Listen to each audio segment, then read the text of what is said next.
Yes. There it is, live on YouTube. Welcome, tubers. Let me get this thing tweeted out. Oh, I didn't put the right thing. Dang it. On YouTube. Let me edit that right now.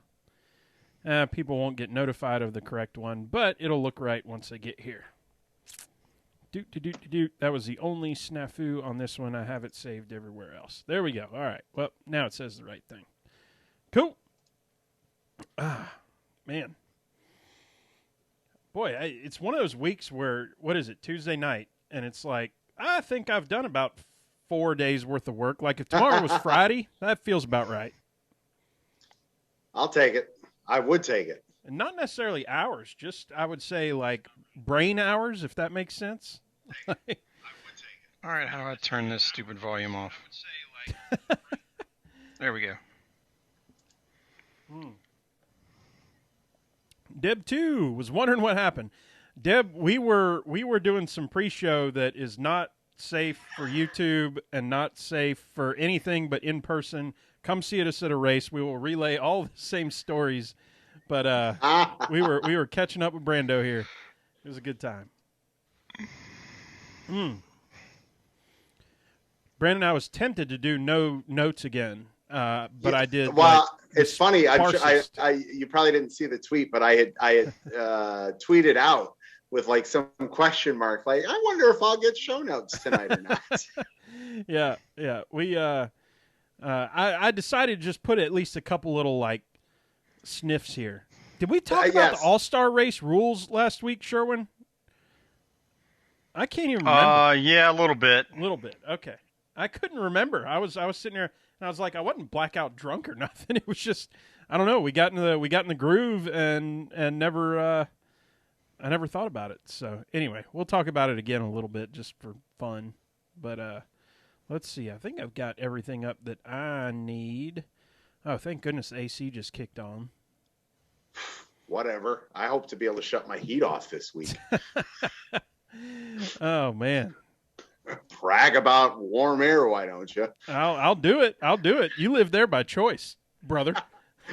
Oh, I keep waiting for the Twitter thing to show the YouTube live so I can retweet it, but I don't see that. I hadn't. Golly, I was so worried about the daggum title that I didn't. You haven't.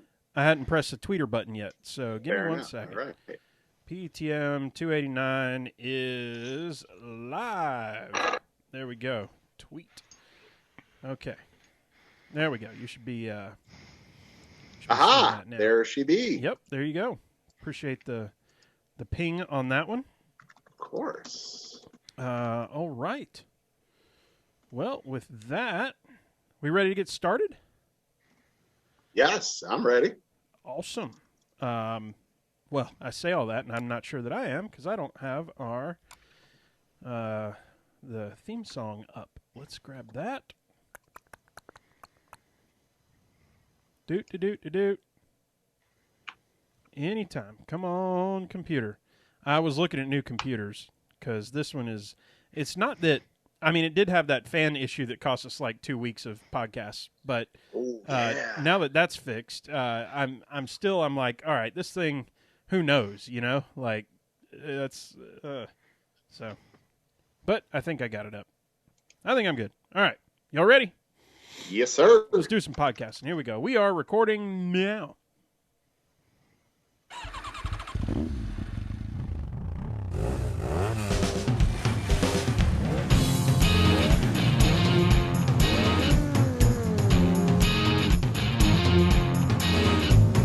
Oh, welcome, y'all! That's right. This is the Pregame Engineer Tug Air Racing Podcast, episode number 289. It's Tuesday, May 11th, 2021. I'm Tug Air Rusty Wallace in the PTM Podcast Studio in Atlanta, Georgia. This podcast is sponsored by you. That's right. Go to patreon.com/PTM. Join the What You Drink Club for as little as $1 a month. Get that free music. Get some stickers. Best part is, every cent this year, we're just giving it away. We're going to donate it to sponsored drivers. Join the PTM posse today. Be a part of the sport you love. This week's show brought to you by our official sponsors at that $5 and up per month level. Here they are. Aaron Bearden, Robert Kaplan, your Coleman, Claire Merrick, Kepner, Ryan Kiefer, Patrick Cleary, Jeff Brown, Brendan Crowd, Kathleen McDonald, Brandon Carl, Rico Porter, Julie Bosley, Eddie Greer, Third Younger Riders First, David Mullins, Patrick Johnson, Brett Morris, Crystal Smoke, Fred Rosado, Chad Knappett, Stacey Coleman, Lisa Chinana, Rick Houston, Sarah Enbari, Evan Roland, Matthew Bishop, Harry Bolzania, AJ Evangelista, Janet Scott, Les Miller, and Jumpy Bob. Woo! Got it out. One time. Love it. All right, fellas. PTM North Carolina studio. Welcome to the show. Pre-game engineer Andrew Shorn. What's up, dude? Cheers, y'all. Woo! Man, ready to get this one going. And let's just go ahead and bring him right on. Special guest tonight. At this point, I mean, it's like the 10,000th time he's been with us in this direction or the other one. Needs no introduction. From the Lap Traffic Podcast, the Professor, Brandon Crowd. What's up, Brandon? What's up, guys? How are you? It's been a minute. Happy to be back. Excited. A minute. Had some fun tonight. I know. I think it was February last time. As crazy as that is. That's how fast these days and months and everything else are ticking by. I saw, Brandon's going to be on. Huh. Didn't we just have him on? Yeah, we did like 4 months ago. Right. Jesus. Okay. Well, welcome back. Thank you. Oh, great to be back. Man. Lots to talk about. The man cave is looking sweet, dude. Thank you. Yes, this little taste by in the background there. I just was in the podcast room myself. I'm like, all right. So I am sitting here. I got the Tigers game on one TV. I got the Yankees game on the other, and got the podcast stuff going here with you guys. So excellent. Looking forward to it. You know what we do to start this off. What you drinking tonight? All right. So we kind of talked a minute about it pre-show. So most everybody knows that there is vodka, sugar-free Red Bull, and club soda in a glass. And everybody normally knows it's Tito's. But tonight is a special occasion celebrating a little personal thing for me. So I have the sugar-free Red Bull, club soda, and some Stoli Elite going tonight. So cheers, boys. Well, congrats, man. I won't go into your personal stuff here, but you've got some celebration stuff going on. We're happy for you here. Thank you. PTM Podcast. He talked about the pre-show. Y'all, we had us a pre-show. I tell you what, we started about 5 or 6 minutes late because it went a little bit deeper than the normal pre-show goes. If you want to hear some of those stories, you got to come see us at the race. We ain't fixing to tell them on this show. I don't want that to be public. That's the pre-show. What's the After Dark going to be like? No kidding. Well, the After Dark is still recorded, so we'll get up to that line. But I'm not sure we're gonna get. Sherwin, what you got tonight? Jim Beam and Diet Sprite or Sprite Zero. Sprite Zero. I got the Jim Beam and the Coke Zero, and I don't have anything on deck, so I just brought the whole freaking bottle up here, and we'll see how it goes with round two. Harken back to our days when we had the whole bar thing up here, and got me some ice. So we're ready to go across the board. Nice. A pitcher of ice. Well done, Brandon. Pitcher of ice. Got the bottle within hand's reach. I don't have to get up for the next hour and 15. There you go. Fellas, I figured, like I've been doing in the last, several weeks, start this thing off with, I won't call it a story this time as much as just observations and get some input from y'all and everything. So we're going camping this weekend. And we're going camping with some other couples. Sherwin, you know them, the usuals. And I realized the last time I've been camping, and this is car camping. This isn't, we're not doing like backpacking or anything. I'm prepared to do that, but we the sites and everything that we have, it's just car camping, right? So me and Serena have been like, oh, okay, car camping, sure, yeah, we're in, whatever. Like I can decide an hour before it's time to go car camping that I'm going car camping. Like, I've got all the stuff. You just take the NASCAR closet, empty it in the truck, and off you go, right? There has been this text, I don't know what you call it, novel, etc. Oh, I can only imagine. Oh, my God, dude. What if it rains? One of them was, what if it rains? And I couldn't help, Sherwin, but think about the number of times that me and you have been Bristol, Atlanta, Darlington, Talladega, where it flooded, about driving to Darlington through a hurricane and like an actual, landfall hurricane, to the track. And with the express idea of pitching a tent when we got there. Right. Yeah, exactly. I'm like, I haven't thought about rain when camping in 2 decades. Did you ask them if it rains inside their car? It's, but I mean, again, so I say that because I haven't had to think about it raining in 2 decades. So this is like, they're kind of new. I won't say new to it, but they hadn't done it in a long time. So we keep getting it. There's all these questions about what if this, what if that. I'm like, man, there's a lot of drama into this camping trip that, again, all I have to do is take that closet right over there, empty it into the bed of the truck, and I'm camping. Like, now I'm camping. I've got all the stuff. That means I've got utensils. I've got cookery. I've got tent. I've got the canopy. I've got chairs. I've got, the outdoor carpet stuff. Sherwin, you remember at Darlington last year, we threw away the old canopy, right? Yep. Because it pretty much got destroyed. I mean, it was like a hats off moment. It's been with us forever. Well, we tossed the carpet too because it was full of fire ants. Yeah, the carpet was gone. So I got a new carpet and I've got a new canopy, same damn canopy that we've had for 10 years, whatever it is. So I'm like, y'all, I'm ready to go. Let's do this. And so I'm predicting. All right, I don't know. I doubt any one of them listen to this show, but somebody's going to call in and cancel. And I'm going to text y'all too when it happens because I want this recorded that Rusty is saying somebody's going to call in and cancel because, and there's going to be some BS excuse that they make up, but I am going to be camping this weekend. I don't know about them, whatever it is. If I got to run through the water, run through anything else. Other thing I got to run through is this gas shortage that's apparently in the Southeast. You heard about this one, Brandon? Yeah, I have. Yes, that it's crazy. It's crazy. It's unfortunate. It's another eye-opening thing, I guess we could call it. Right. Well, without going any like geopolitical blah blah blahs on it, I will say I was coming back. I think I'm going to work from home tomorrow and the first half of Thursday because I got the second half off for this camping trip, of course. But the truck right now has almost a full tank of gas, probably minus 2 gallons. Right. I figure the truck can do about 350 miles on a tank. And it's 310 miles round trip. Now, my in-laws are about 30 miles short of making it back home. So I figure worst case scenario, I can go up there if all the gas stations are out of gas from here to North Carolina, and then all of them are out all the way back through the weekend. I can coast into the in-laws' house and stay there, and I'm going to take my laptop and work from there if I got to. I mean, you gotta think things out, right? And right? I want to go back to, if I was called tomorrow and said, or tonight, if someone called me tonight, 9:23, and goes, "Hey, we're going camping tomorrow," I could have the truck loaded in 30 minutes and short of food, be ready to go and survive. Like paper plates, cups, salt, pep, like. I've got 3 Rubbermaid containers that are just stacked with all the necessities to camp or tailgate, whether it's, hey, we're going camping or we're going to a football game and we need to set up.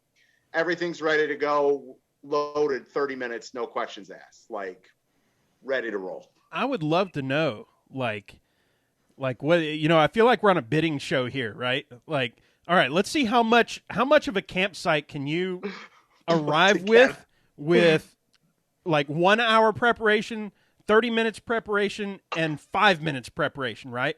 I think if you gave me 5 minutes, I would at least have shelter, bedding, shelter, bedding, and a canopy and the floor, and I'd probably throw 2 chairs in there on my way out. I think I could get there. I think in 5 minutes I could get there. It'd be a hell of an ordeal. Now, cookery might have to be like, well, we're just going out to eat. Like that would have to happen. So I've got one of those fold up grills, and I've got at least 4 of those 1 pound green propane tanks. So I could get by for a few breakfasts, dinners. Lunch might be questionable. You might be on your own for lunch. But I mean, I'm getting by for a few days if I had to within 30 minutes. And so the point is, here we are, 3 days before we're supposed to leave, and it's this whole ordeal, right? And I'm like, 3 days. I still haven't even started thinking about camping, and I'm still going camping. Right. I love it. You know, the only thing I'm going to be missing is the stuff that's in Sherwin's camp box, because we're kind of like the yin and the yang, and when we get together, Sherwin's got like all the I would say all the small stuff that you need, like all the plates and cups and napkins, like, and not just like crappy ones. Like he's got this thing stocked. It's for real, right?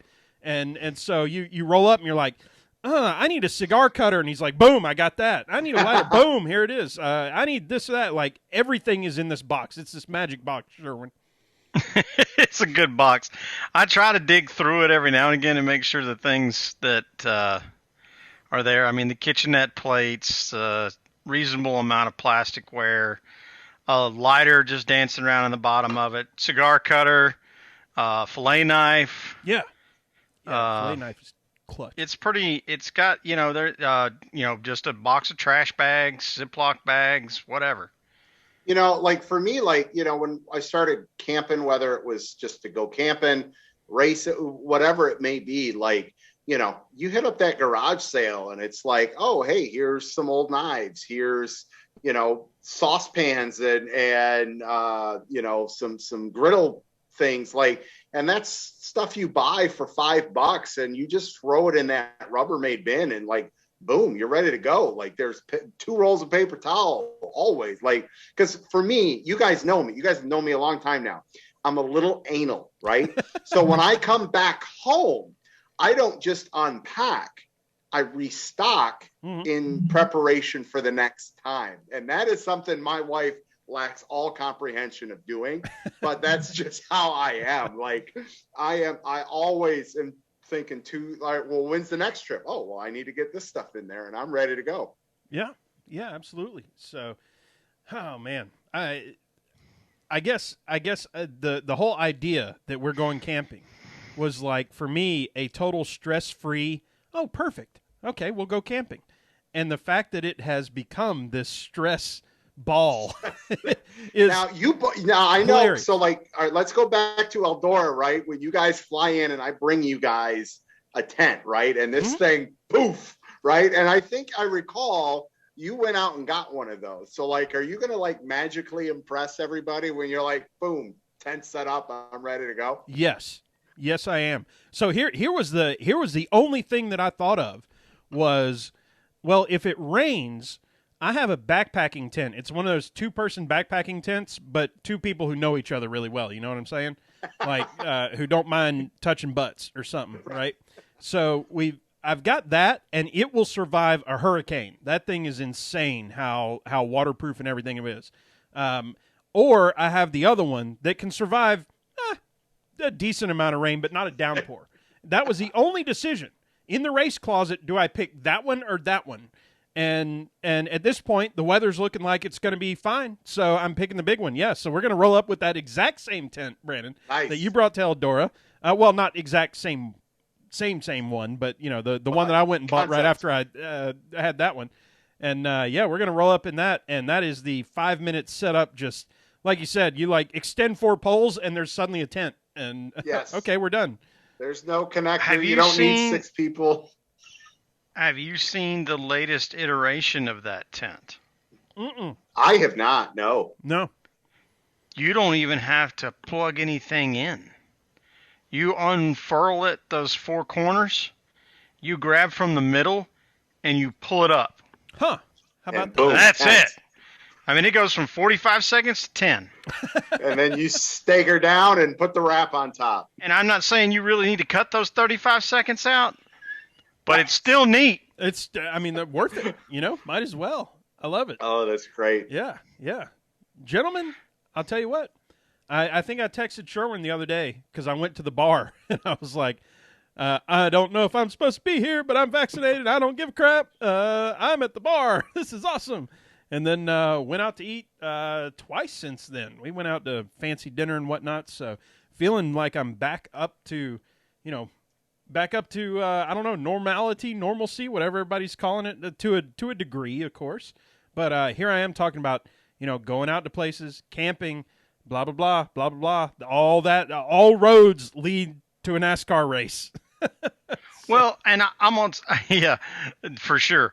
I'm going to back you up just a second, not to drag everybody else through the mud again on the camping thing, because there is a funny anecdote to this because of how much we've done this. Because inevitably you run into people that just don't, just like what Rusty's talking about, people he's going camping with that don't really have the perspective. And it's like, okay, if you add all the weekends up, we're talking about probably 50 weekends, maybe about 5 of them total that we haven't camped, like in the whole duration of being a fan. And they're like, so you just camp. We're like, yeah. Like every time in a tent. Yeah.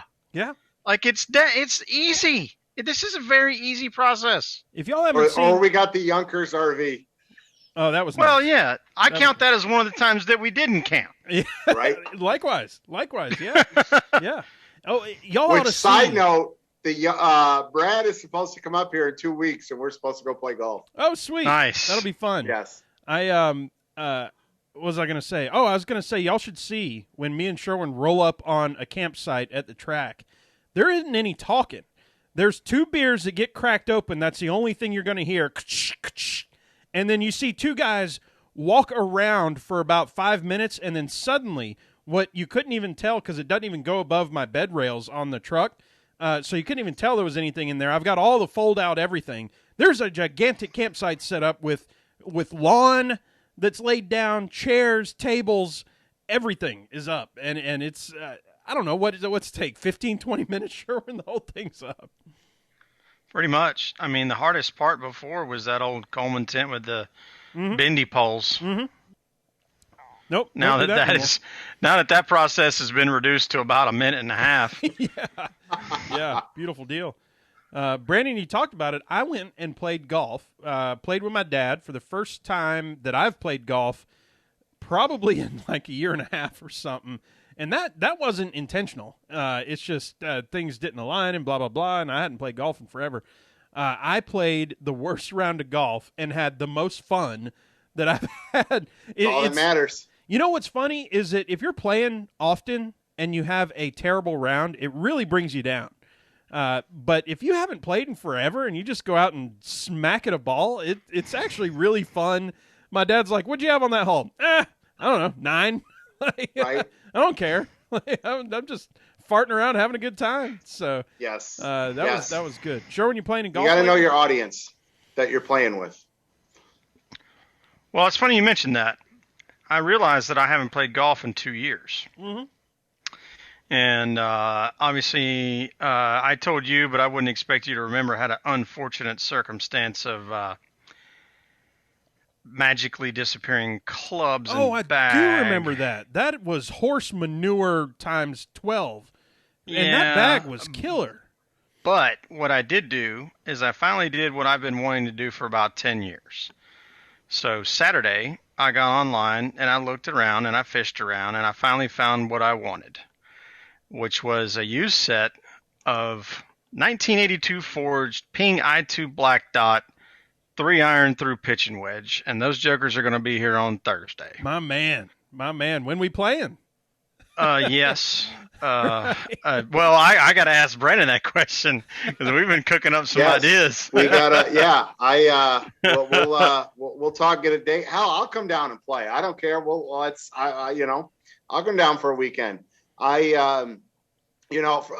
Rusty, kind of like what you were saying, like there was about a 3-4 year stretch where if I got out 3-4 times, it was lucky. And I not having kids is played a role in me allowing over the last 2 to 3 years where Lindsay doesn't care. She's like, "You're going to leave me alone on a Saturday? Yeah. Great. Bye." And so I have made a conscious effort to take advantage of situations and to go play more golf and kind of hone in my game a little bit. And it's enjoyable. Couple cigars, one on the front, one on the back, just have a good time and really play relaxed free golf, which has allowed me, like I said, to really kind of get better. Play some of the best golf that I've played. I mean, I've been playing since 8th grade, and I've played some of the best golf I have over the last couple of years, which is great. But too, to that point, like I'll go out on an awning and just slap the ball around and not care. And I'll turn around 2 weeks later and go out and actually try to play seriously and make improvements and just to have fun. But it's so awesome to just be able to get out there for 4 hours, relax free and just have a good time. It's funny how we inspire each other because, like, Brandon, you went and got that tent, and then I immediately went and bought that tent. Yes. A few weeks ago, I went and bought an iPhone 12, and I texted over to Sherwin on it. Sherwin went and bought him one the next day. Now, Sherwin has bought some clubs. I'm fixing to buy me some clubs now because 2 reasons. One is that Sherwin just bought some, so I need to keep up with the Joneses here. But two is... the last time that I rented clubs, I went and just my swing type and everything else. I need the steel shafts, and I need very stiff. I need very stiff shafts, gentlemen. And it was and the ones that I own are hand-me-downs from my dad, who doesn't have a very fast or strong swing. So he gets those that are made out of rubber bands, that just that try to do that. And if you swing hard with those, there ain't no telling where the ball's going. So yes. The last time I rented clubs, I was like plus, I'm telling you, 15 yards every club hitting it just with my normal swing. So it's time for me to go get some new clubs. I would the two best clubs I have in my bag I bought used, and it's an Adams Tight Lie Super something 3 and 5 wood. You can't not hit that ball straight with those things. The Tight Lies fairway woods are the 2 best clubs in my bag outside of my 8-iron. And I will tell you, like my clubs are probably about 5 or 6 years old. And I probably got another year or 2 out of those, but man, I tell you, there's nothing wrong with used clubs. Like I said, those 2 used ones are the best ones in my bag. Yeah, that's awesome.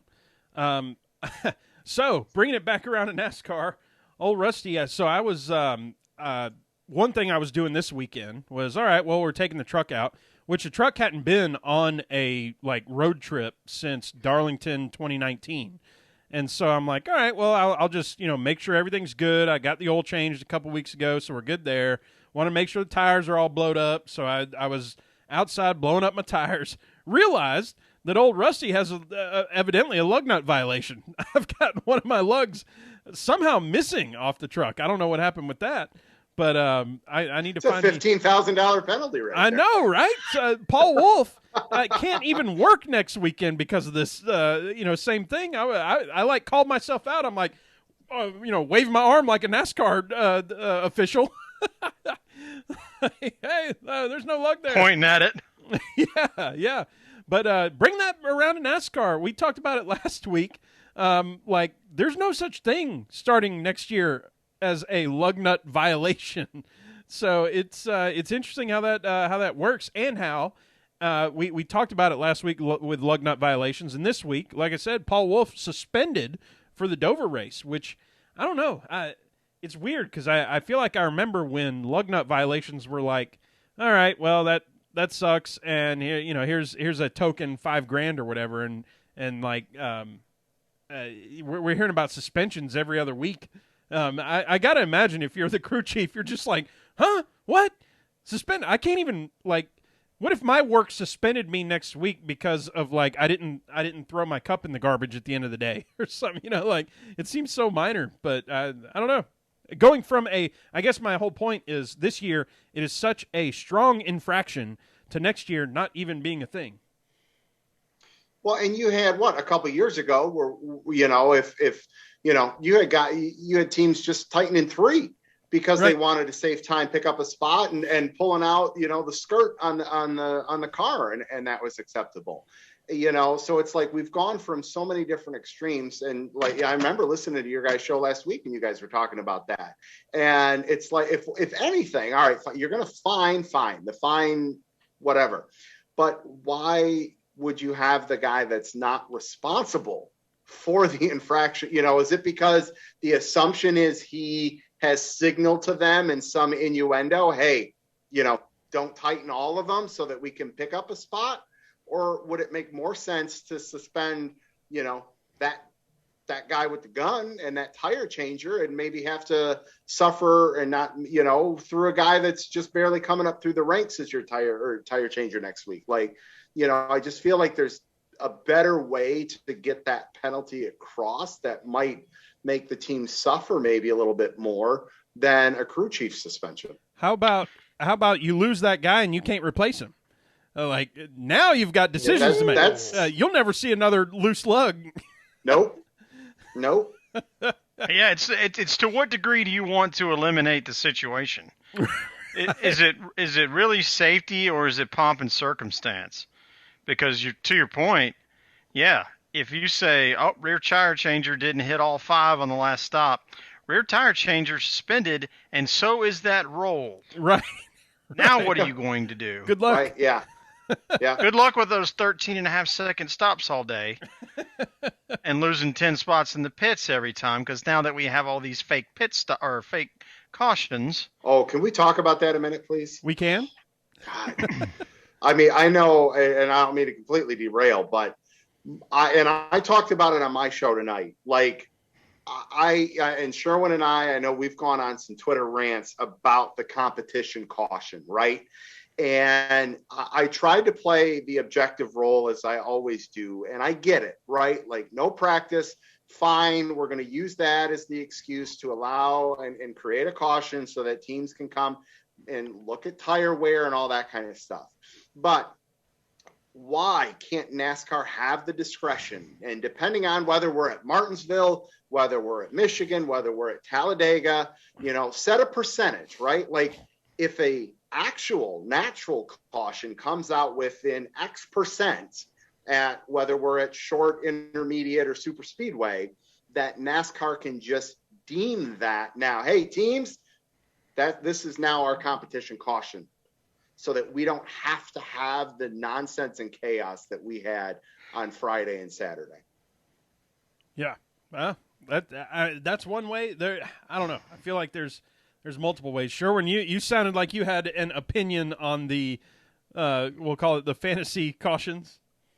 Well, we did see it play that way on Sunday, though, right? Because we got a caution at lap 21.5, and they were going to call the competition at 25. And they said, okay, this is going to be the competition caution, because it was 2.5, 3 laps before it was going to be anyway.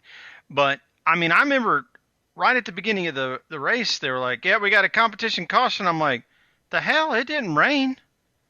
Why are we having a competition caution? Yeah. That used to be the big catalyst, right? If it rained the night before and washed all the rubber off from Friday and Saturday with all the practice and qualifying, then yeah, we'd have that comp caution. And it's I get it why they give it for each series. But I look at Friday night's truck race, and it was comp caution was at it was either lap 20 or 25, and we had a yellow, 6 laps shy of that, and then they ended up rethrowing the comp yellow. And I'm just why are we if we're going to throw it, fine. I guess I understand. But there's no need to have it back to back when we just had one that was on the track for an actual real thing. Maybe that's why they did that on Sunday, was because they realized, man, we had, 66 of 167 laps on Friday were run under yellow. That was the longest damn truck race. And I don't mind a long truck race as long as it's a quality truck race, but it just became a shit show on Friday night. Yeah, it was. Yeah, it was messy. Yeah. I think probably the major difference, if you set aside Friday and Saturday, is they're still in that mode where they want to save those series, having to buy all those tires. So they gave 9 sets to Cup. So it's okay, they're not going to run out of tires unless they do some weird stuff. Now, the Xfinity guys did. Somebody was on their 4th of 5 sets with 100 laps to go. Now, we ended up running 45 of those 100 under caution because of some Talladega nonsense on a restart. But, Yeah, I mean, I don't know. I don't know. I wish I could be in that room one day, just hear what they're saying, why they're making that decision, and go, okay, there's some stuff I'm missing. Or, hey, guy in the back over here, what is it you're doing? Yeah. Because this doesn't make any sense. Yep. Yeah. Yeah. Well, gentlemen, we've kind of got there informally. Let's make it formal. Here it is, tearing it down. Whew, might have blown some eardrums on that one. Sorry, folks. This is what happens when you do it all live. But how about Darlington Truex? I felt like there was two camps. One camp that was saying this race was meh, and the other camp going, if you didn't like this race, you're not a NASCAR fan. Where do y'all stand? Brandon? So I thought the race was a solid. I mean, if our measure is against the weekend itself, like Cup race was fantastic. Overall, I thought it was really good. I thought it was solid. I've talked about you can have a dominant race winner and the race still be good. And I get where the casual fan doesn't see that necessarily. But I thought the race was great. You had comers and goers throughout the entire race. You know, when you've got your stage winners and your final finishing and you've got stage points across 17, 18 different drivers, to me, that shows movement. That shows some guys had it at the start, some guys had it mid, some guys were set up for a late race. And so I like to see that. That's what we had. We had Larson threading the needle at Darlington 3 wide, right? Like, I mean, you had a lot of competition way beyond Martin Truex Jr. And I think that's great. I also love the fact that Martin Truex Jr. won the race. Like, guy had the car to beat, and guess what? Nobody beat him. You know, so what, you know, if we're going to complain about cautions and all that, did you want the shootout to the best car not winning possibly on a restart, or do you want the best car to win the race? You know, and it's that fine line of, well, how much side-by-side action are we going to get and all that kind of stuff.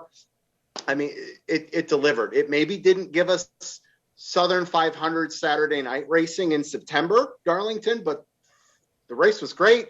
Numbers supported it. Over 3 million people tuned in. So, I mean, A in my book. Yeah. Yeah. So here's where I think there is some fair criticism that exists, and we already discussed all the extra cautions that we don't consider to be natural cautions. So I'll leave that aside. I think one of the things that is missing that used to be there when we used to see a lot of these races where the fastest car would get way out ahead and be getting gone. Maybe not all race long, but for periods of time. The thing that we're missing is the broadcast group used to just go, okay, the leader's 12, 15 seconds ahead of everybody else. We don't need to focus on the leader. Let's go find the places where racing is happening for positions of impact. In this case, maybe we're getting 10 or 15 minutes away from where we're going to have a stage in. And you got positions 7 through 13. And it's who managed their tires, who's going to get that last stage point. Going to get that 10th, that one stage point. It might matter another 14 races from now. They used to go back into the field, even before stages existed, way before stages existed. And they would go find that race. Or they'd go find the bee. Where's the beehive? Let's go find the bee. Where are all these cars all bunched up at? Where does it look like there's about to be a caution? They don't really do that anymore. And I think that's fair criticism of Fox's approach to broadcasting the race now is instead of just showing the leader running around and around and around and outrunning everybody, move on back into the field. Find the place where the racing's happening. Yeah. And then come back and go, oh, by the way, Truex is still leading by 12 seconds. Okay, and we're going to go back to 19th place because look at this gaggle of cars. I think they need to, I agree. You used to always get they used to make like a segment, they'd have a special graphic. Hey, we're going to go through the field now. And they don't. But I tell you what, that is something that the broadcast on the radio side still does. And they need to go back to that because, I think the TV broadcast relies too much on the visual aspect where the radio guys still need to paint that picture for you, almost like listening to a baseball game or a football game, and they have to tell you what's going on and help you get that visual in your mind for you. And that's something where, I'd rather have the TV on with a baseball game on, but listen to the broadcast side of it. I'll do that sometimes with the race, even though there's a time delay. It's a much different audio piece when you listen to that side of things. And I think that's something that is definitely missed. Yeah. And I agree that, Darlington isn't a mile and a half, quote unquote cookie cutter, or 1 of the 2 miles or something like that, where somebody can just usually get ahead and just totally check out. I don't feel like we see that all the time at a Darlington. And so when that happens, you know who to beat. And to y'all's point, all right, well, he's up there, so we're not going to focus on him necessarily. But I think this time it was so different than what we normally see at Darlington that it's worth focusing on a little bit. But yeah, I don't know. I'm in that same camp that everybody else is. I was hoping we'd all be disagreeing, 3 different opinions or something, but I think we're all on the same page here. So I won't belabor the point. I will say I thought it was interesting. I saw an article talking about Kyle Busch slamming NASCAR after his 3rd place finish, and he was involved in a wreck early on in the race and raced all the way back to be 3rd place. And NASCAR tweeted, "The beginning was better than the end for Kyle Busch." And he was like, y'all are just looking for taglines or something. You like praise the winner and shame everybody else. And in that same article, they showed Kyle Larson, who finished 2nd, and NASCAR posted close but no cigar. And it was like, dang, the NASCAR is like throwing shade if you're not winning. So at first I thought it was just, another Kyle Busch, moment or whatever. But you dig into it, you're like, yeah, obviously Kyle is a fantastic, one of, if not the greatest racer on the track right now. And, Hall of Famer and damn smart guy. Right. But this one kind of proved too that, like, even when he's kind of, I'll call it bitching a little bit, he's got a point there. So that was interesting to me. He's not wrong. Yeah, I'm glad he kind of stuck his foot in the turf there, because recall it's probably not been that long now. Certainly Twitter and Instagram and all the other devices that we have on our phones now have created this entire new medium that's exploded that a lot of people use. That 10 years ago, Twitter really was for people that were just kind of dialed into whatever sport they were dialed into. And they were the only ones using it. Now everybody's got it. It's kind of like when they went Facebook from college students to everybody. Yeah. Now everybody's got it. Half of our posts because we were like, oh, crap, Mom can see this now? Right. And it was right about that time, that 10-year ago thing, where NASCAR went and purchased NASCAR.com back from Turner Sports. Mm-hmm. And there was a major change in the way they went about their digital philosophy at the .com.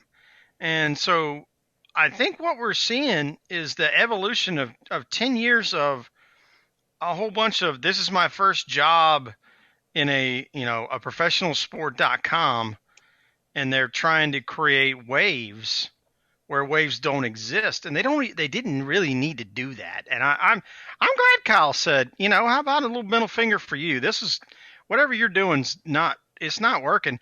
And I would say, and I would add this a little bit more. Our friend, we've got some friends that are on the digital side with one of the broadcast partners, and I've been really, really disappointed with their approach to marketing NASCAR this year. The only thing that they are showing is wrecks. Well, this isn't a demolition derby. Mm-hmm. That's all they do. Every racetrack. Watch NASCAR on broadcast partner, and look what they're posting all week leading into the track we're going to. It's wreck after wreck after wreck after wreck after wreck. That's all they're doing. And it's like, where's the value in that? That's hard for me, because how do you think that those people are being measured in their own job? And it's number of clicks, likes, and eyeballs, right? What gets the clicks, likes, and eyeballs? So the first race, they post 15 different clips, and the one with all the wrecks is the one that gets all the eyeballs. And their boss says, "Hey, good job on that one. What happened with the rest of these?" And they're like, "Well, I'm just showing the race, right?" And then now it's like you said, it's the clickbait thing. It's hard. That's tough. It's hard for me to reconcile that in my own mind. And I don't know, blame anybody who's on the feet on the ground for that type of stuff. It's how folks are measured. And that's unfortunate, I think, is maybe your point, Sherwin. That's unfortunate. That's what we're looking at.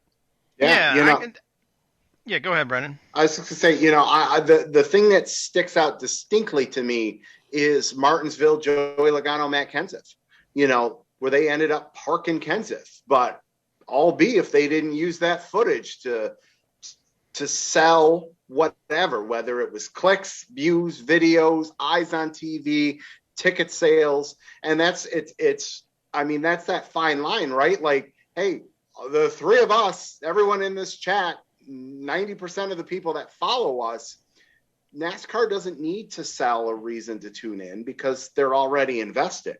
But what I think they're trying to do is all right, how do I sell to the casual fan that, baseball game ended, football game's not going to start until after the race, let me tune in for the last 20 minutes while I get ready for that next thing that I was planning on watching. And that's, I think, where it becomes that catch-22. It's like, man, we're looking at it like you could have showed X, Y, and Z, but man, that maybe doesn't get extra viewers, or, which then leads to commercials, which then leads to maybe someone's, and it's such a shame that that's what social media has caused all of this to turn into. Well, think about it from this perspective. If you like bumping, beating, and banging, and this is stock car racing, particularly Martinsville, let's focus there. You want to see one of the best finishes at Martinsville there's ever been. It's, Truex, high, wide, and sideways as hell coming to the line, beating Denny Hamlin. It's Jeff Gordon getting thunder pissed trying to pass Jimmy Johnson, beating, banging for 3 or 4 laps. But neither car wrecked. They finished 1-2. Is that not more exciting than a car 10 laps down dumping the leader for no apparent reason? Right. I'm with you. Yeah. And we could almost, if we want, I know this isn't in the notes, but I mean, we could almost make a nice tie and segue if we wanted to talk about Sheldon Creed and Marcus Lemonis. I'm just throwing that out there. Well, you can, you know what? That got worn out on Door Bumper Clear. Pretty good. Yeah, okay. All right. So I didn't listen to that yet. And for me, I'm like, man, like everybody knows, I love me some trucks. I love Marcus. I love what he's doing. And then, after talking with Michael Carey on the show, like, he put it into a brand new perspective for me that I kind of was getting to. And I was like, I just need that one more common sense move. And it was like, hey, what Sheldon Creed did for GMS was say, hey, it's great what Marcus is doing for some of these other teams, like, some of your lower budget teams. $15,000 goes a lot further for Timmy Hill than it is for Sheldon Creed and GMS, because Sheldon Creed and GMS run a much larger operation.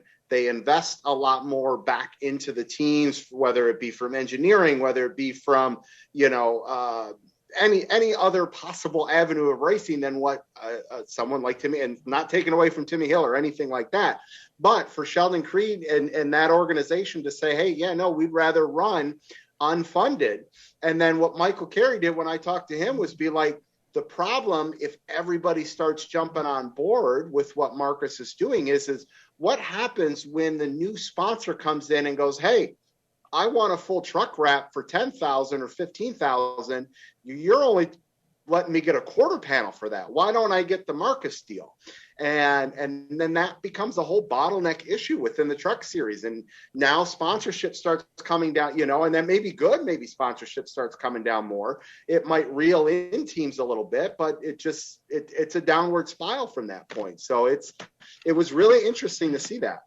Well, and to steal from them a little bit without ruining their show, because I know a lot of people are going to listen to it, but this is the analogy. We'll step away from racing for a minute. Let's imagine for a second we're all going to go, let's say Rusty and I get on the airplane. The Falcons are playing in Detroit. We're going to go watch a Lions game, right? And Rusty and I show up, and we're going to sit next to you, Brandon. And our tickets cost $85.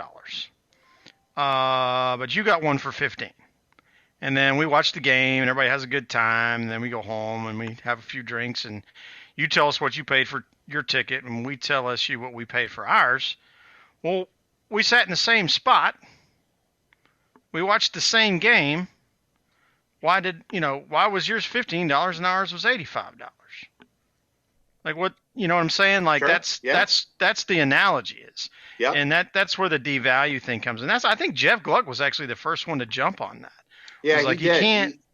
you can't devalue that sponsorship. Why did Sheldon say what he said? Well, Sheldon needed to say what he said because the worst thing Marcus did in this whole process, even though he's being ultra supportive of the whole process, and obviously he's trying to grow his brand too, but what he did was he never should have said what the value of the sponsorship was, and nobody would ever know the difference. Sure. Yeah. You know, I feel like Marcus suffers from the classic problem of mo money, mo problems, because he really is trying to do what's right here. I mean, he just pledged, what was it, $1 million for North Wilkesboro. You know, he's got the money to throw around. He's like, I'm going to do this. I'm going to do this. You know, and from he just paints with a wide brush, saying, "Hey, I'm going to do sponsorship for all these guys who can't get a sponsor, and y'all figure out the details. Here's $5 million to make it happen." I truly feel like he has holistic views in this whole thing. And it's hard for me to put much blame on him. If I had the Marcus Lemonis money, I'd be spending it the same way Marcus is right now, and people would be telling me that I'm devaluing things and you know, being awful about this, that, or the other. And I'm like, man, I'm just pouring money into this thing. What do you want? That's the thing. Exactly. Yeah. No. Hey, yeah. Does he got a deep checkbook? Yeah. But eventually, I don't care whose well it is, it does run dry, and so it's like. It's true. You know, it's such a catch-22 in terms of, you know, like Sherwin said, hey, if he would have just said, hey, DM me about sponsorship info and left the $ and whatever comma and zeros out of the equation, then nobody knows. That's kept under wrap, and it protects the anonymity of sponsorship, you know, making it public, you know, hey, but you know what? He wants.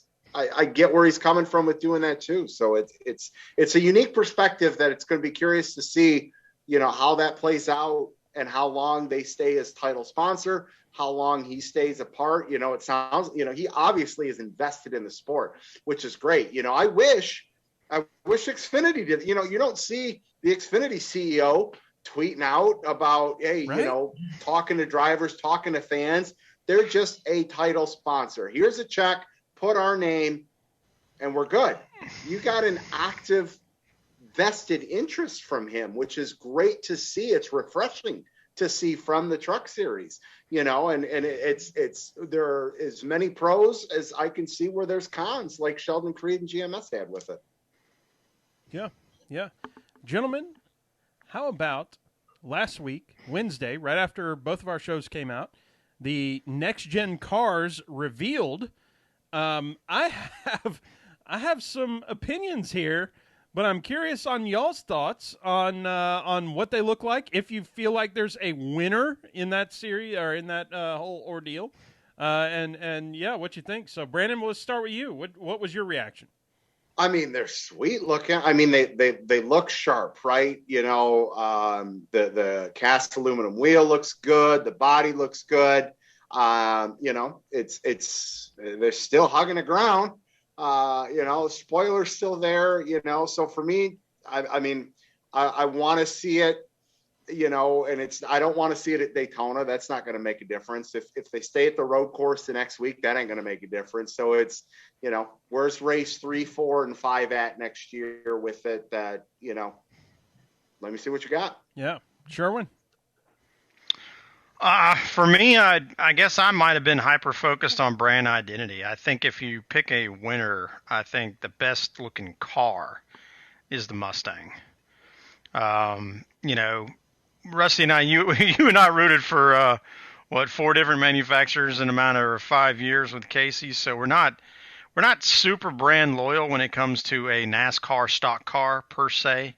I mean, obviously, I think the Camaro looks great, and I think the Toyota Camry still looks like you're going to go to the carpool line with it. But all the lines look the same. The car looks symmetrical. I'm glad for that. It's not offset on the left rear like it has been for however many 20 years. I like that aspect. But in terms of really aligning the nose piece with what looks like a Mustang, I think Ford really knocked it out of the park. So funny you should mention that. We finally get a disagreement thing, and it's only on first impression that when I saw those cars, I went, dadgummit. And we've talked plenty of times on the podcast how Toyota is as an American brand at this point as any of the others. So, don't even go there with that sort of deal. But still in the back of my mind, I'm thinking, Ford, Chevy. Y'all, I looked at that Toyota and I thought, that's the best looking car out there. Now, I will agree, Sherwin, with you on that Ford did the best job in, like, this is what a Mustang looks like. The way they revealed it, I did not like the racing stripes on it. For some reason, it made the car look weird to me. Like, I would love to see that car without those blue racing stripes and compare that way. But I was like, man, that Camry looks sharp to me. And hey, if I'm driving that down the carpool lane, I'm turning eyeballs. So I really like the way the Camry looked, to be honest.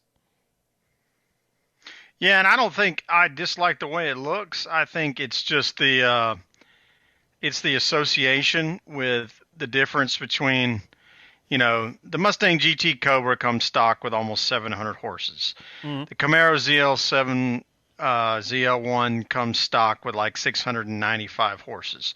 Then you have the Camry, comes stock with 235. It's not a race car. That's fair. Yeah. Yeah, the fact that it is branded Camry is interesting in that. Well, to me, Chevy had that issue back in the day when they were running the Impala.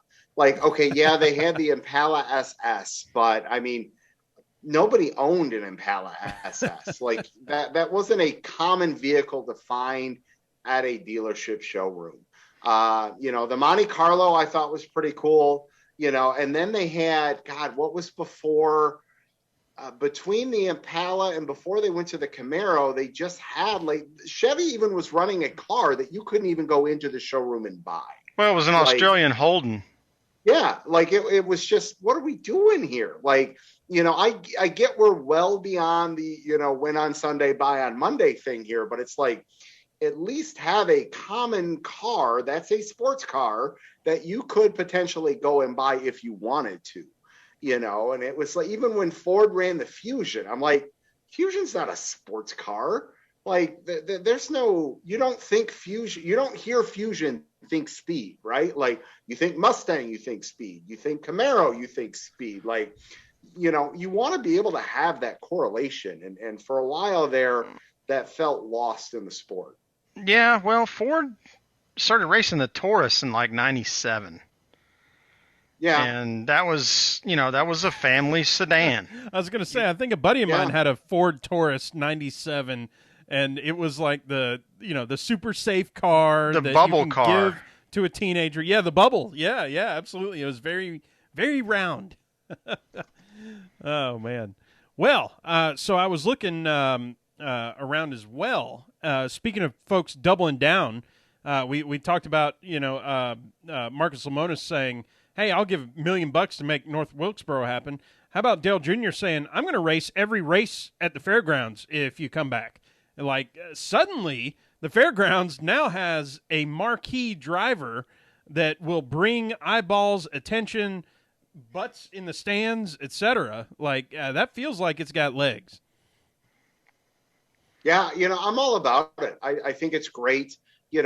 Bring back tracks. Like, I am all about, and when I saw that in there, I'm like, man, that's a great point. And what I look at it as is, look back at the schedule. I'm going to use my home track, Michigan.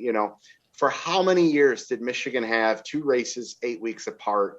And after, I remember going into the early 2000s and both selling out at 140, 150, whatever it was, and then it just dwindled. to the point of maybe there were 60 or 70,000 fans at each race, maybe 40 or 50. And it's like, okay, what do we need to do to get as many people in the stands as possible?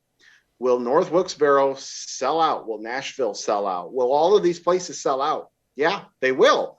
And if that means you've got to start cutting tracks or get it on a rotational period to where, hey, if Michigan only is going to get a race every 2 to 3, every season and a half or every 2 years, well, now that makes that a special race to go to because it's limited.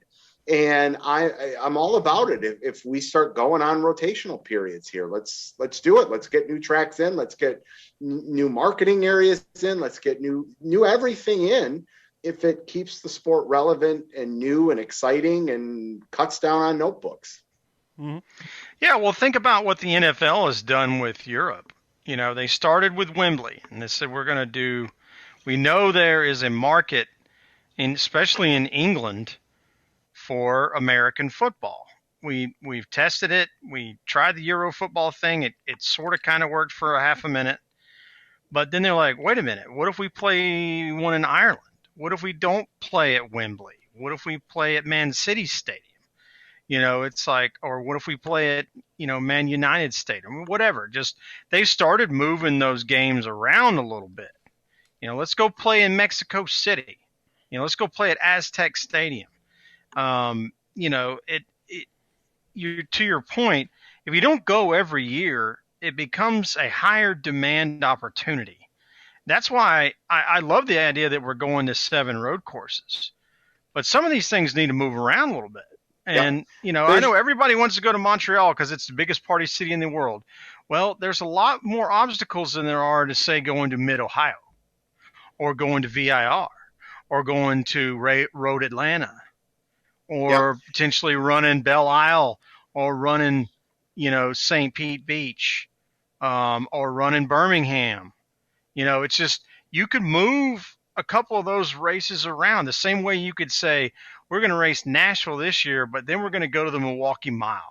And then we're going to go back to St. Louis and the Arches Speedway. And then, you know what I mean? Just bump those things around. So if you create the demand, that's like Rusty's always been telling me, leave them wanting more. Mm-hmm. Yes, no, I agree. There are certain tracks that you go to every year.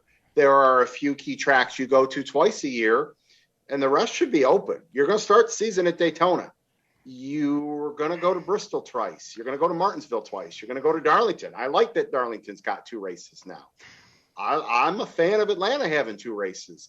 There are a few key spots that should get at least 1 and 2 races a year, and the rest, fill in the blanks as needed and what the demands is requesting for it. Can Nashville survive at the Cup level if they only have a race, say, once every 3 years, though? Well, I wonder if you couldn't do something just as simple as flop between the Super Speedway and the Fairgrounds. Yeah. Because they're wildly far apart. The thing that makes Fairgrounds so interesting, and even beyond the history, is it's on the Fairgrounds Park, which is the same place where Nashville FC plays. They're kitty corner to each other. So you have the soccer complex there, and then you have the racetrack, and then you have the fairgrounds itself, and that's all in Nashville proper. And then Super Speedway is out towards Franklin. It's like 12 miles outside of town. I'm interested to see how the Super Speedway goes, but I think you can do some of those things as long as obviously we're not going to take a race away from Talladega, so that makes doing Birmingham a little hard. I have 3 races in Alabama. It's not a highly populated state, but it's relatively easy to get to from a lot of states in the Southeast. So maybe one year you do have 3 races in Alabama. I don't know how you do it, but and you do it at places that already have infrastructure. That's why I say, if you're going to add a road course, the one that makes the most sense right off the top, obviously, was Road America. Boom, we're doing that. Oh, yeah. The next one's Mid-Ohio. It's already set up for NASCAR. They got all the barriers. It's all there. They've been racing Xfinity there in trucks for years. Mm-hmm. And maybe 100%. That's a good point right there.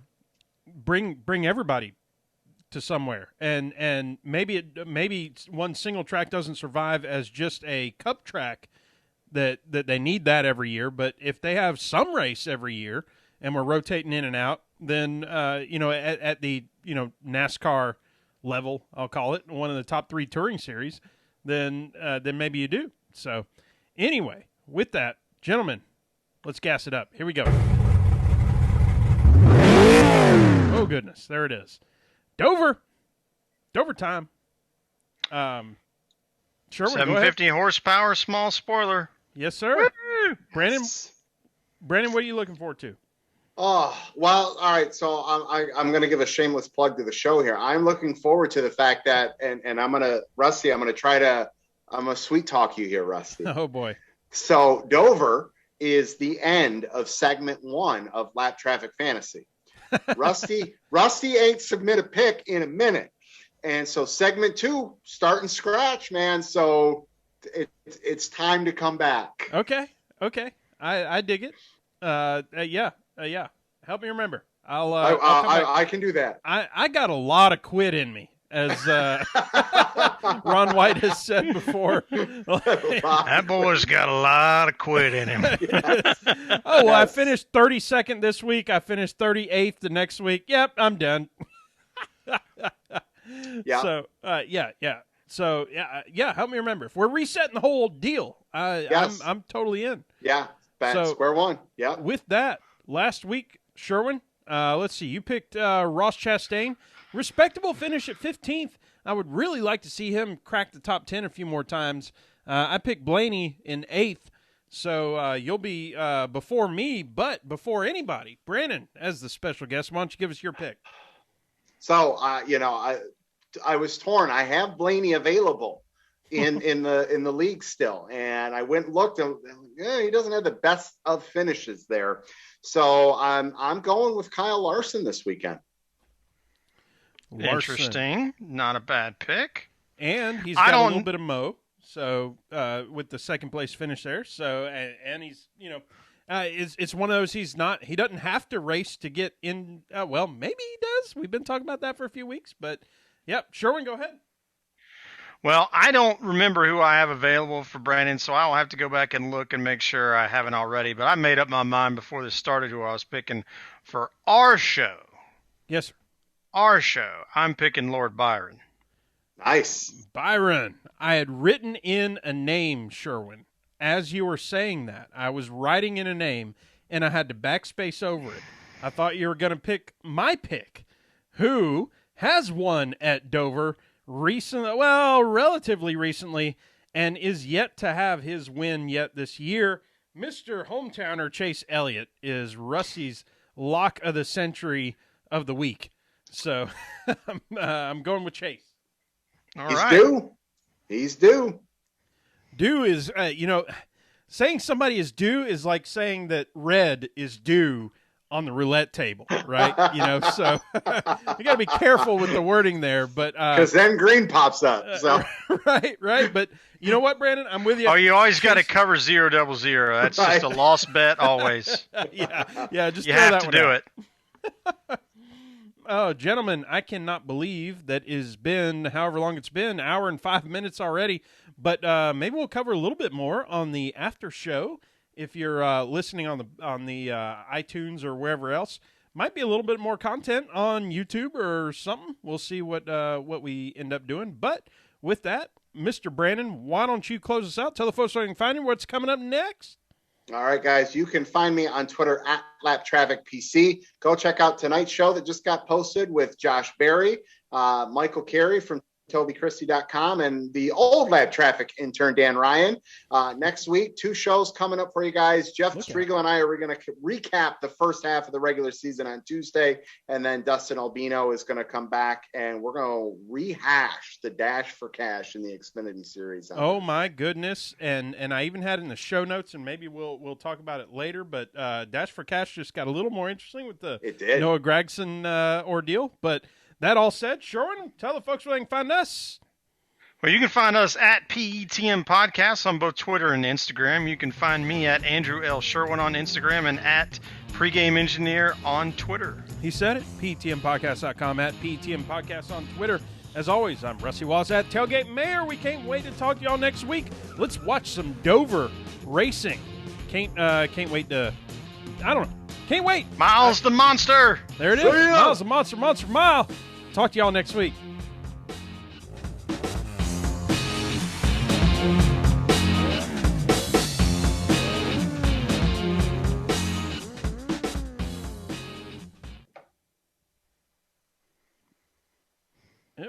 Yep. There it is. All right. We have bookended the recording right there. Awesome. Guys, I'm going to go hit the head real quick. I'll be right back for After Dark. Yes, sir. Yes, sir. We will we'll hit some After Dark for sure. What was one of the things? Let's talk about one of the things. Might as well. I thought this was fun. Oh, I meant to say it in the outro. I want to start being more of a proponent here. Sherwin, I met the first person today, and I think how to put all this together. In the last year, we've all been in our own sort of echo chambers, if you will, of thinking and whatnot, because we've been quarantined all with each other, right? And we're only talking to a few people. It's our friends, it's our close colleagues and whatnot. And like getting the vaccine has just been like well, duh, that's what I'm doing. I met the first person today, is somebody in my neighborhood who's like, yeah, I don't know if I really need it. It's just, at this point, it's just a flu. And I'm like, I don't know how to respond. Like, I don't want to be disrespectful because I want this to be, a question answer session, but I also want to like grab him by the shoulders and be like, say a bunch of cuss words and include the word moron in there and all this other stuff. But so the whole point is, I want to close the show with y'all go get your vaccines. It's kind of like Bob Barker, get your pets spayed and neutered. Hey, y'all go get your vaccine, right?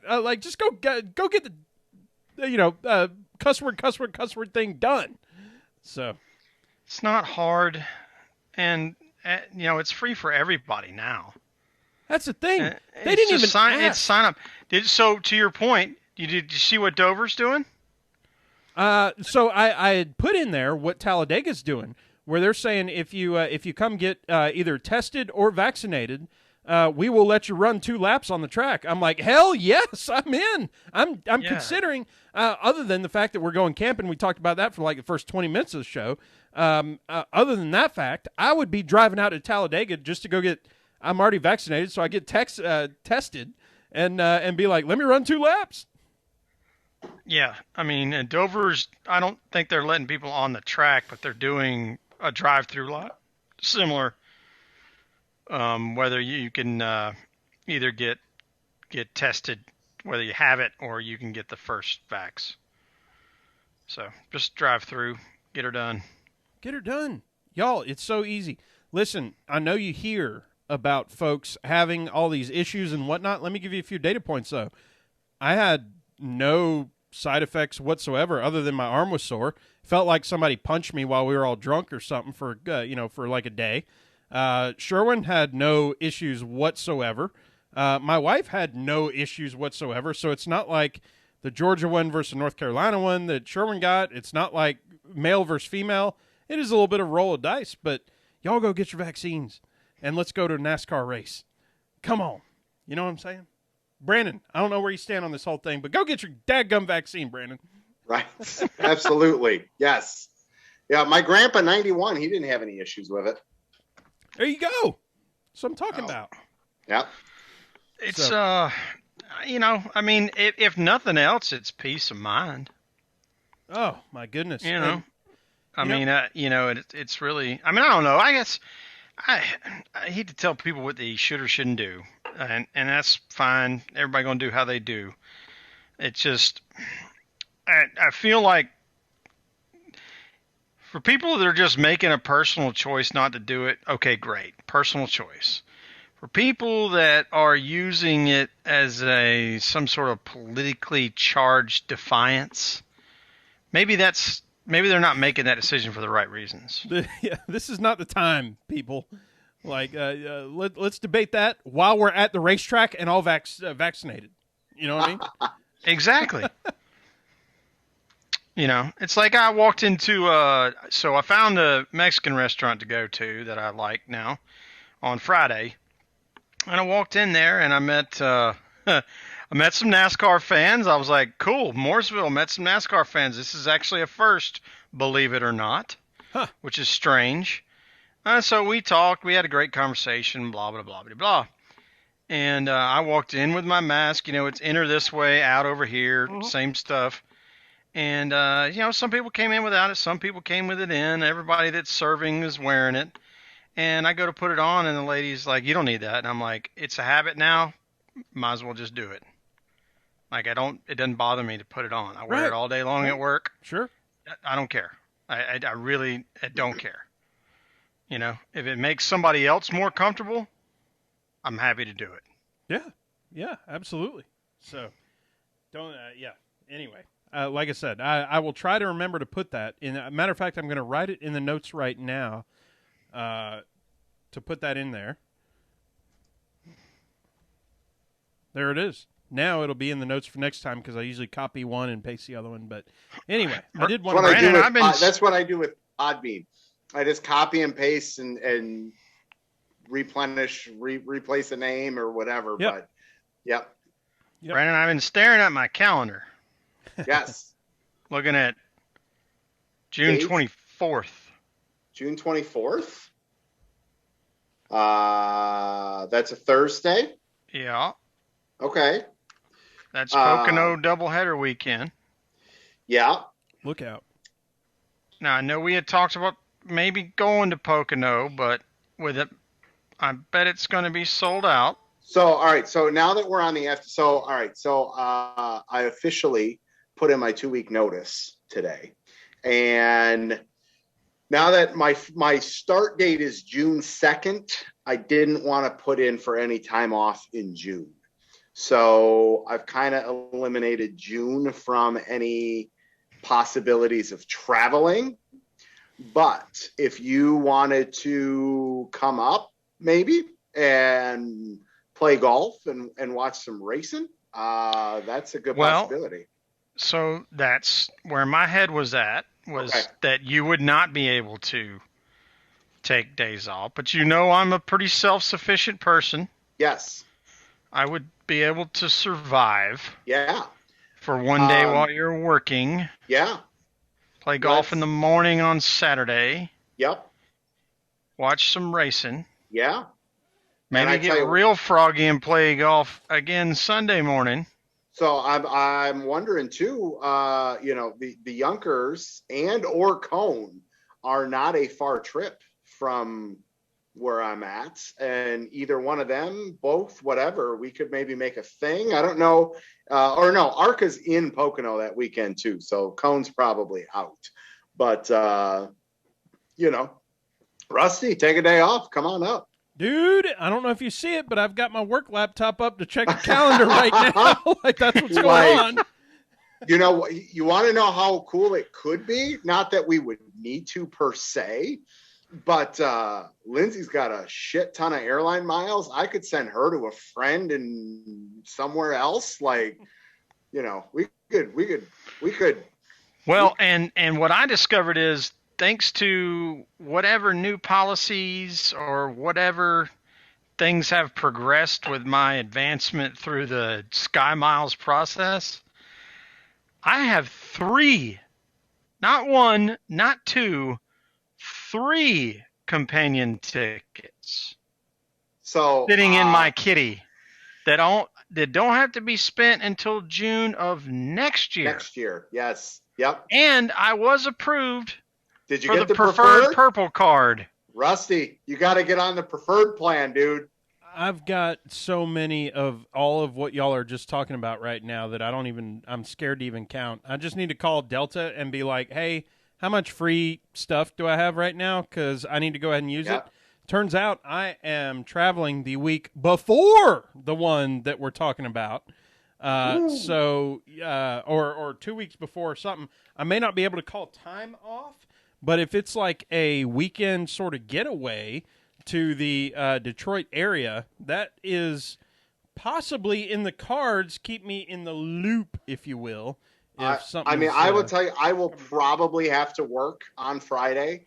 And me too. You know, we got some designated workspace. If you want to work from home, you know, you can set up shop in the podcast room wherever until you know, quitting time early in the afternoon rolls around.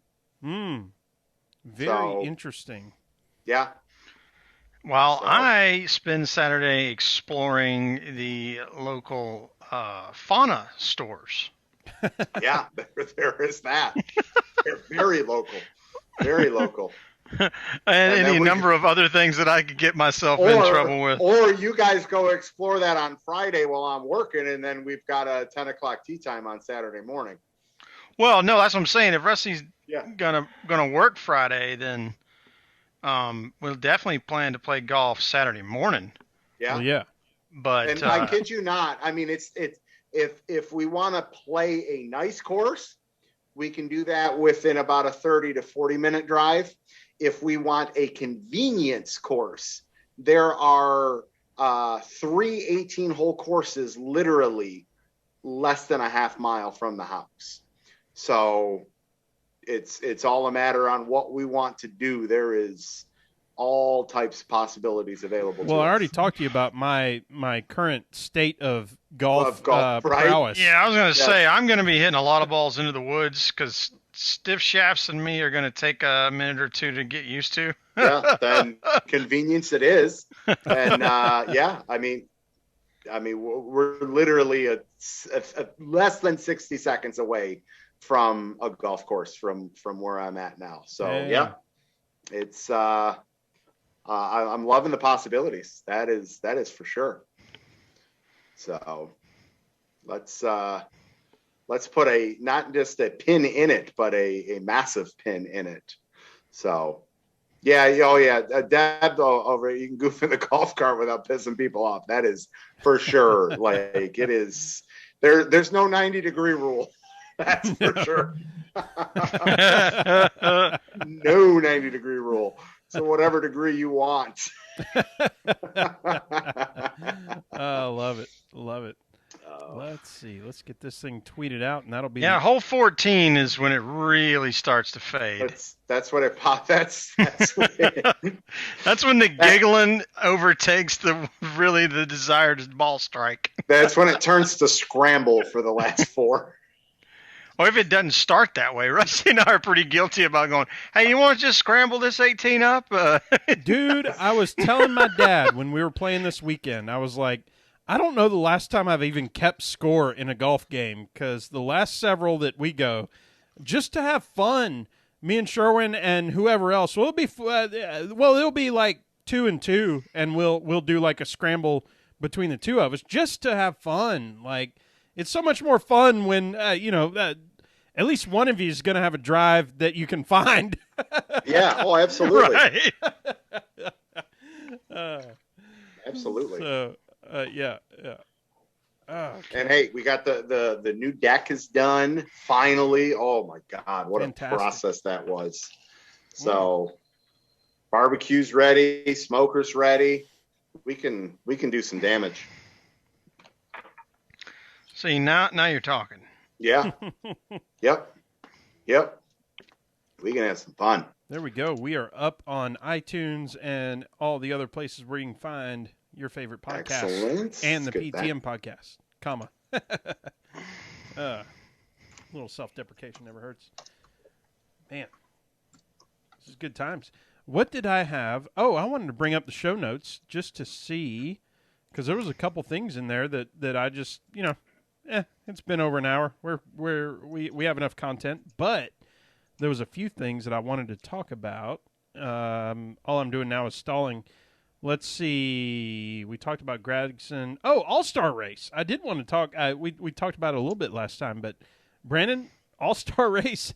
The way I put it for the rules at Texas, like this really feels like one of those situations where it's like, okay, I'll watch, but I'm just going to kind of half watch until the last bit where it's like, okay, well, let's just see what happens. Like, there's so many turn them around sideways, upside down, and do this, that, and the other, and spin a wheel, and some chicken comes out of a hole, and that's who gets to do.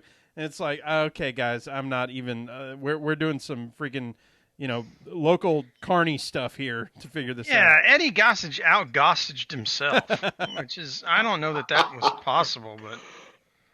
I have been a very vocal person about not being a fan of all-star I don't care what the sport is, baseball, football, hockey, basketball. I am not a fan of what all-star events have become.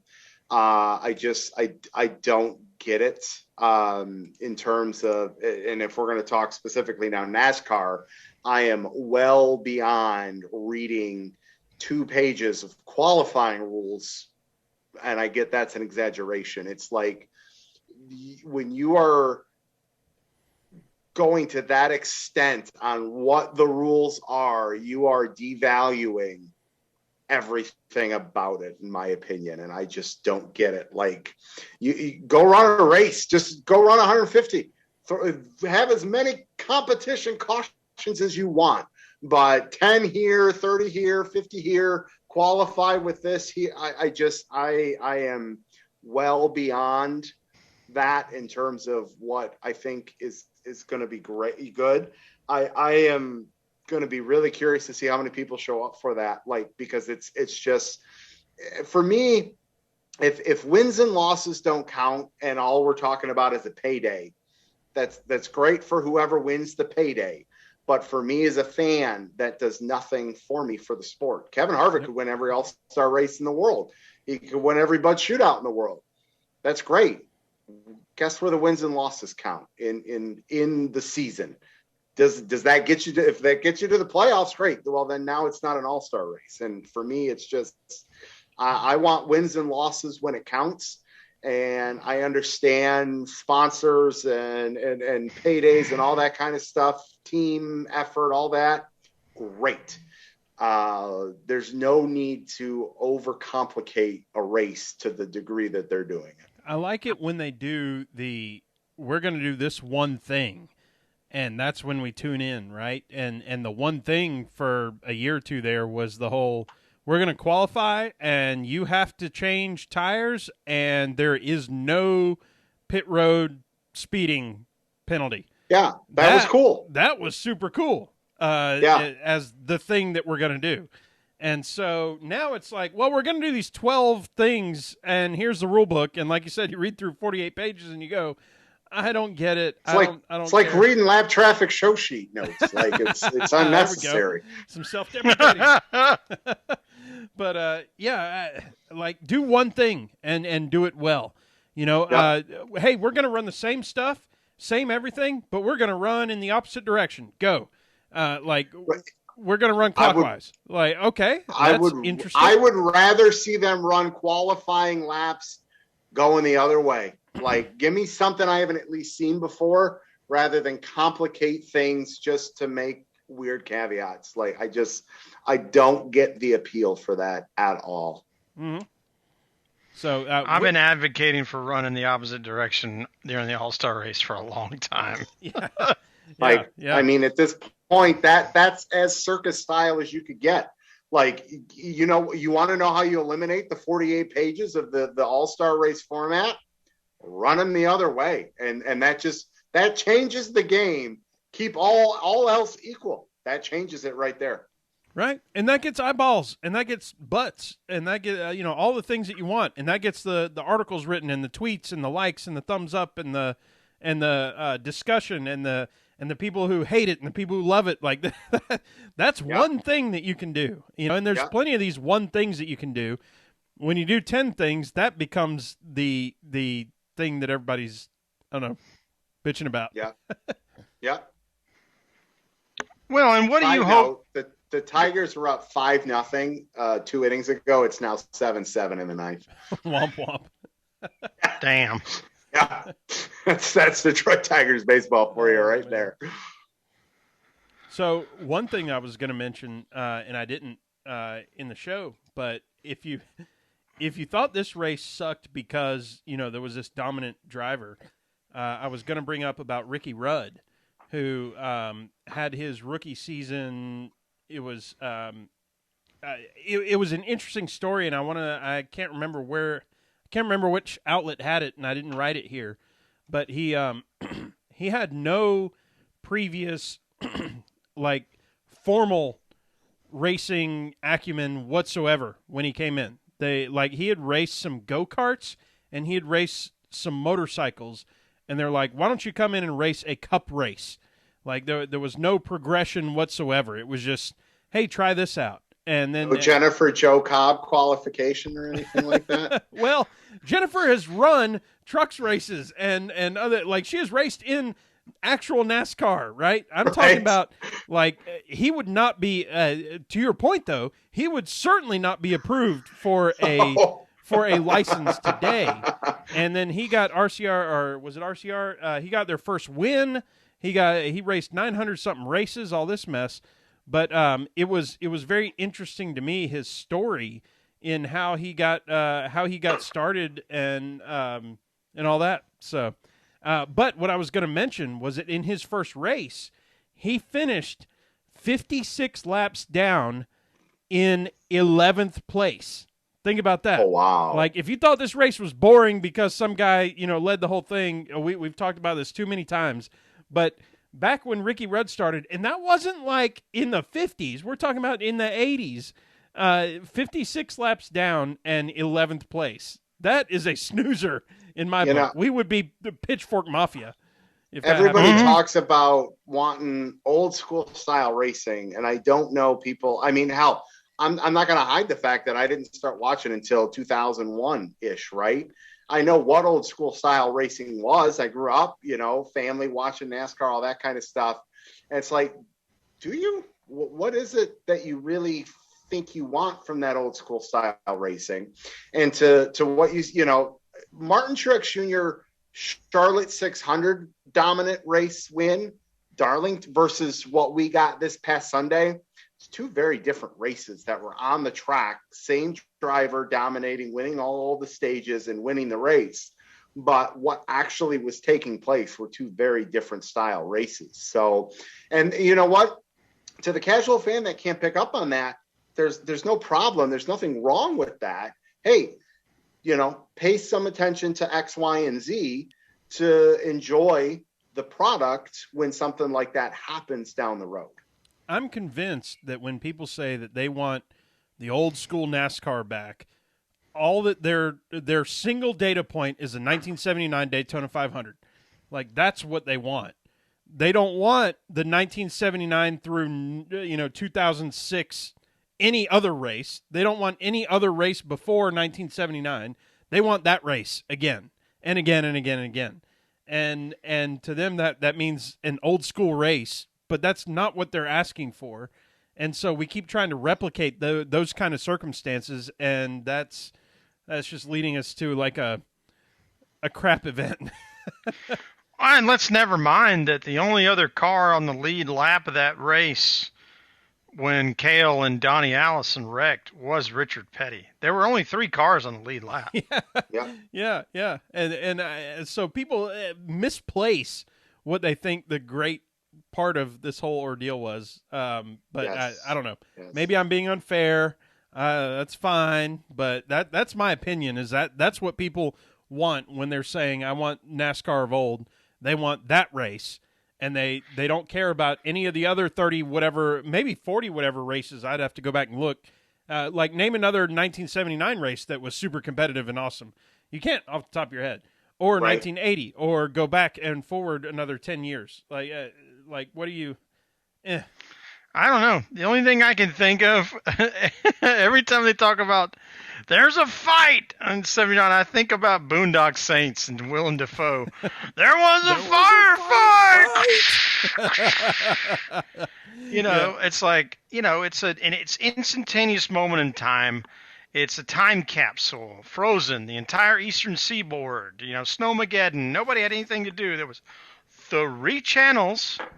You could watch. 2 of them was the news, and 1 of them was NASCAR. Right. Yeah. Yep. And that was the first. Hey, side note, Rusty, I'm going to be disappointed if this weekend there's not a text and or tweet of the variations of the different camp setups that you and your group are going to have. So, and I desperately want to see that. One couple has a camper, and they plan on towing it there, but they also are concerned about the gas shortage, which is a real thing. Like, it's a we thing. were driving around earlier. We took my wife, took Serena's car to dinner, and on our way back, like, there was a long line for one gas station. The other gas station was out of gas, like the two that are near us.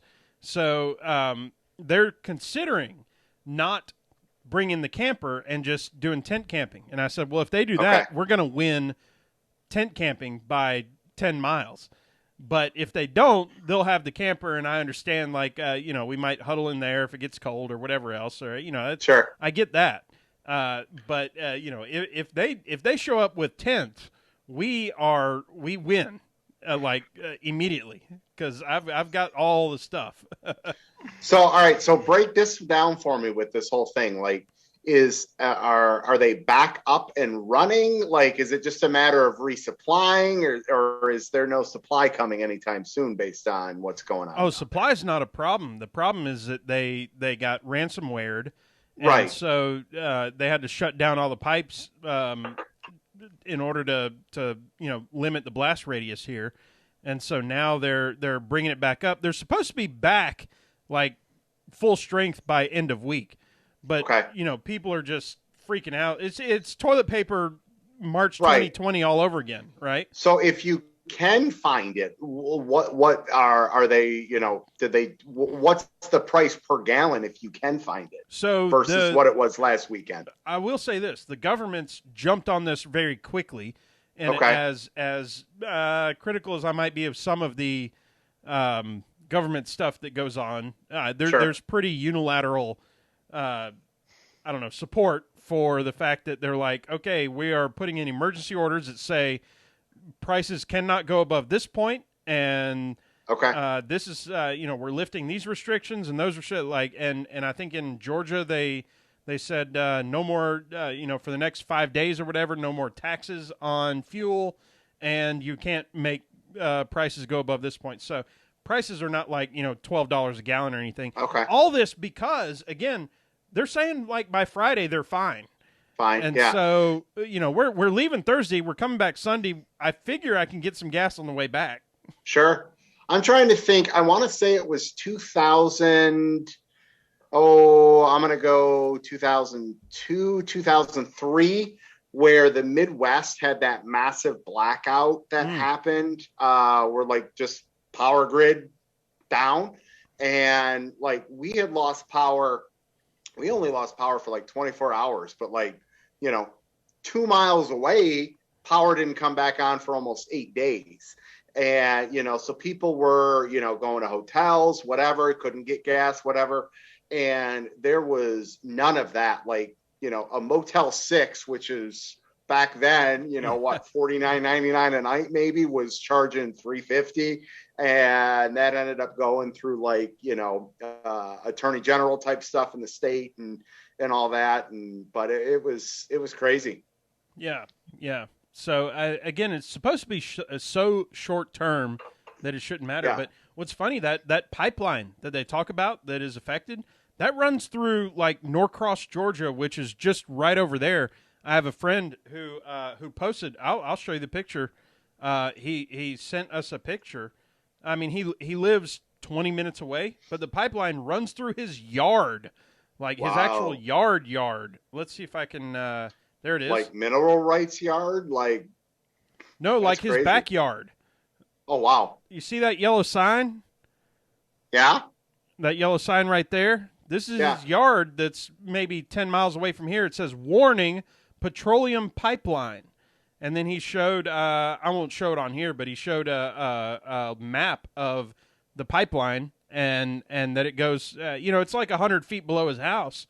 But like that sign is out there. I didn't know that the major thoroughbred for the entire Northeast Corridor is running through his yard. I'm like, hey man, why don't you just drill down, get you tap it out and free gas for life.